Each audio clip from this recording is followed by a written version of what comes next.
Hey there. Have all your nerdy board game friends been talking to you about these great deck builders that they've been playing? You're sitting there thinking to yourself, man, I would love to be a nerdy board gamer myself, except I don't know what that is. Well, don't you worry. I'm Casey from Average Meeple, and today I'm going to teach you all about deck building. But not like deck building with like hammers and nails and wood and stuff. I can't do any of that. That's not what this is. What I can do is teach you about deck building in board games, so let's dive into that. Now to break this down, I'm going to use one of my favorite deck builders, Clank, as an example. The core concept of a deck builder is to optimize your personal deck of cards for the game or scenario that you're playing. To get to that though, I'm going to break the game into different areas, or well, let's call them zones, to show you how each one influences that experience. To start, the first zone's called the hand. These are the cards that you're going to be able to actively select or use on your upcoming turn. Now it's called the hand because, the cards are typically held in your hand and not in your hand. And you're going to acquire the cards in your hand from the draw pile. When it's time, players will select the topmost card from the draw pile, one at a time, not two at a time, but one at a time, and add them to their hand until they reach a specified amount, which is almost always 5. So again, you're going to draw cards one at a time until there are 5 in your hand. Then during their turn, players are going to play those cards from their hand into the aptly named play area. The timing on this matters in some deck builders, and not so much in others. But the cards played during a turn are placed here to show that they've been activated on that turn. Then they're going to remain there until the player's turn is over, at which time they'll take the cards from the play area and place them into the discard pile. Now the discard pile is typically located on the opposite side of the play area from the draw pile to kind of indicate the flow of events and to stay organized. But really the layout's up to you. The discard pile accumulates until a player attempts to draw a card from their draw pile, but there isn't one to draw. At that time, the discard pile is shuffled, and then it becomes the draw pile. And then, the draw pile becomes your hand, and then your hand becomes the discard pile, which in turn becomes the drop. This kind of feels like I'm Mufasa telling Simba about the circle of life here, but really that's a good way to think of it. It just kind of all moves in a circle. One thing becomes the next, which becomes the next, which becomes the first thing, second. I'm kind of lost here, but you kind of get the point. Everything just kind of flows together, and it's probably easier to just consider all the cards in these 4 zones as part of your deck. Now, there's also 2 other zones in this picture that I do want to discuss. The first one's the shop. The shop's the crux of most deck builders, as you're going to take these powerful cards from that area, put them into your deck, which gives you more potent abilities and actions that you can take during your turn. Now keep in mind, shops and games can be different. Sometimes the cards are replaced with new ones, or they might be a part of a finite stack, and then, once they're gone, they're gone. Clank uses both these types, but you'll need to refer to the rulebook in your particular game to see how it interacts there. Now the last zone is called the board. Now while a board is common in most board games, it's really not that common in deck builders. In Clank though, it is a major part of the game, and a lot of the cards will allow players to interact with either the board, the shop, or their deck directly in some way.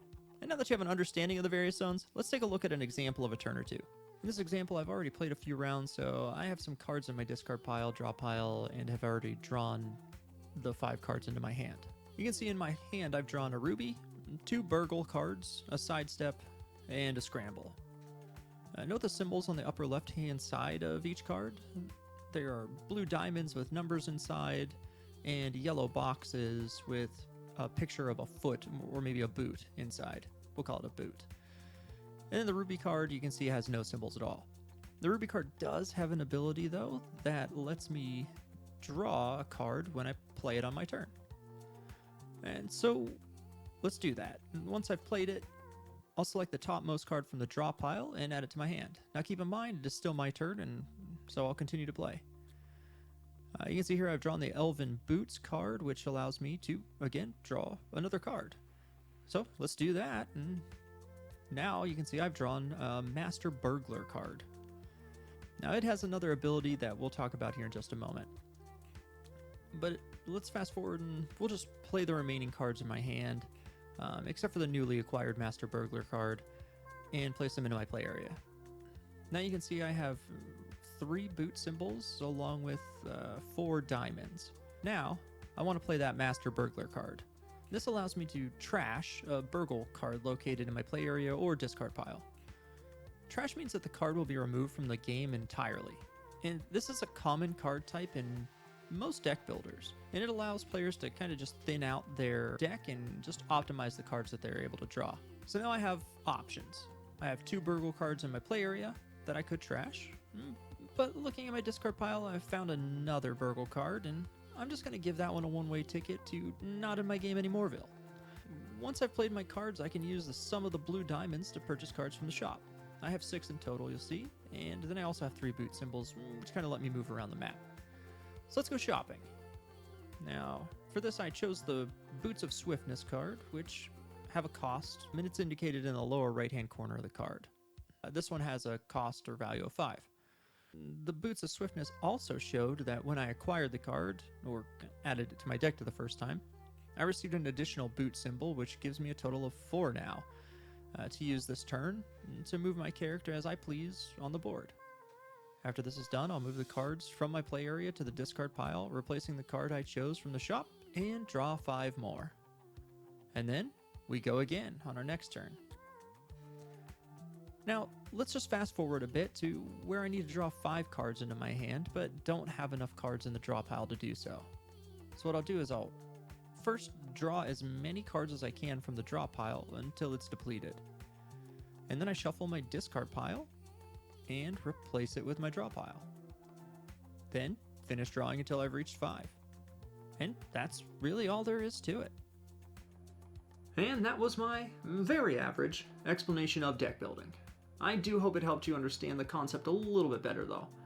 If you enjoyed this video and like to see us make more of this kind of thing, go ahead and hit the like button, and feel free to leave your thoughts in the comment section below.